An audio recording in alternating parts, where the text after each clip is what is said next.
Hello বন্ধুরা, সবাই কেমন আছো? নিশ্চয়ই ভালো আছো। আমিও ভালো আছি। সকালে সব কাজকর্ম হয়ে গেছে, রান্না হয়ে গেছে, সব কিছু হয়ে গেছে। আর এদিকে আমি স্নানও করে নিয়েছি। আর দেখো, এই চাদরটা পরে নিয়েছি, মানে এই চাদরটা আমার ধোয়া থাকে পুজো দেওয়ার জন্য। এবার আমি পুজো দেবো, আর আমার পুজো দিতে তো অনেকক্ষণ সময় লাগে। আর কি, সংসারের কাজ, ঠাকুর পুজো, তারপরে ছেলেকে আনতে যাওয়া, আর ভাল লাগছে না। এই একই রুটিন করতে করতে আমি পাগল হয়ে যাচ্ছি। মানে সবসময় একই রুটিন। আর এদিকে দেখো, আমার গোপাল সোনাকে আমি স্নান করাচ্ছি। ওকে আমি বড্ড ভালোবাসি, জানো, প্রচণ্ড ভালোবাসি। ওকে স্নান করিয়ে তারপরে ওকে পোশাক পরাচ্ছি। আর ওকে মুছিয়ে ওর পোশাক পরাতে অনেকক্ষণ সময় লাগে, কারণ জামা পরাই, বাসি দিই, তারপরে মুঠো পরাই, বসাই। ওকে একটুখানি বেশি সময় দিয়ে আমি করি। আর ওদিকে দেখো, দুটো স্থলপদ্ম ফুটে রয়েছে। হ্যাঁ, আমার গাছের না, আমার গাছটা এখন অনেক ছোট। মা কোথার থেকে জানি নিয়ে এসছে। মা সকালবেলা হাঁটতে যায়, ওখান থেকে নিয়ে চলে আসে। আর মানে অনেক দিন ধরেই কিন্তু দিচ্ছি, জানো, এক এক দিন দুটো আনে, এক এক দিন তিনটে, চারটে, পাঁচটা করে আনে। মনে হয় এখন স্থলপদ্ম হওয়ার সময়, জানি না। আমার গাছটা তো এখনও ছোট, একটা ছোট্ট কড়ির মতন এসছে, তাও আমার আবার মানে একটা পাতাওয়ালা পঞ্চমুখী স্থলপদ্ম না। আমি বাজার থেকে কিনে এনেছিলাম গাছটা, কিন্তু আমি ঠকে গেছি, বুঝেছো। আর ঠকেই আমার জীবনটা গেছে। ভগবান যে আমাকে জীবনে কত ঠকিয়েছে তোমাদেরকে কি বলবো, বলার নেই। একমাত্র ভগবানই জানে যে আমি কত ঠকেছি। গাছালা, মা, তারপরে আশেপাশের লোক সবাই আমাকে ঠকায়। হ্যাঁ, আমি ঠকি, খুব বোকা, সত্যি আমি খুব বোকা, কি বলবো। যাই হোক, ভগবানকে বলি, ভগবান তুমি জানো, আমি যেন এরকমই ঠকি। তা আমাকে ঠকিয়ে যদি কেউ ভালো থাকে, তাতে আমি খুশি হই।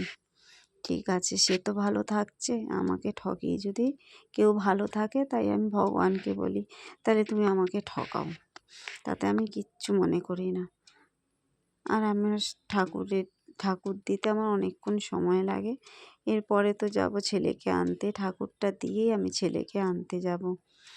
এনে তারপরে খাওয়া দাওয়া করব। আর আজকে মানে প্রচণ্ড কাজ ছিল, জানো তো। আমাদের ঘরে একটা নতুন সেলফ করেছে, ওটা করতে সারাদিন কাজ করে ওই মিস্ত্রির পিছনে বসে থাকা প্রচণ্ড। কিন্তু ওর বাবা সকালটুকু ছিল, কাঠটাঠগুলো এনে দিয়েছে, তাতে হয়ে গেছে। তারপরে তোর বাবা চলেই গেছে।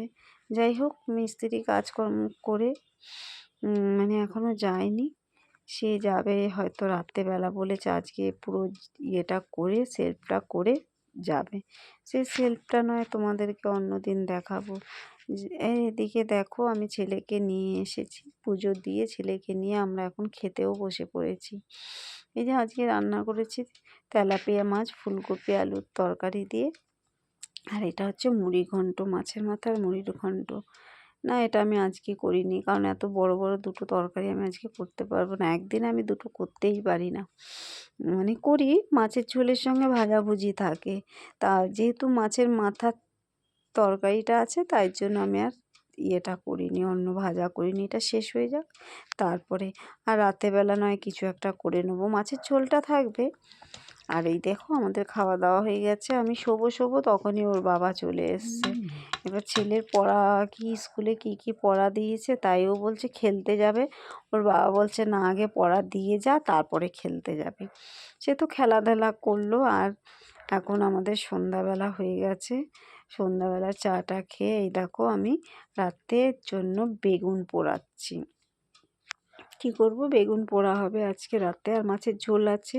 আমরা সবাই ভাত খাই, আর আমার মেয়েটা হচ্ছে একটু রুটি খায়। তাহলে আজকে ভিডিওটা এতটাই, তারপরে রাখছি, আবার অন্য একদিন আমি সাক্ষী সেনগুপ্ত ব্লগ থেকে আরেকটা ভিডিও নিয়ে তোমাদের কাছে চলে আসবো। টাটা।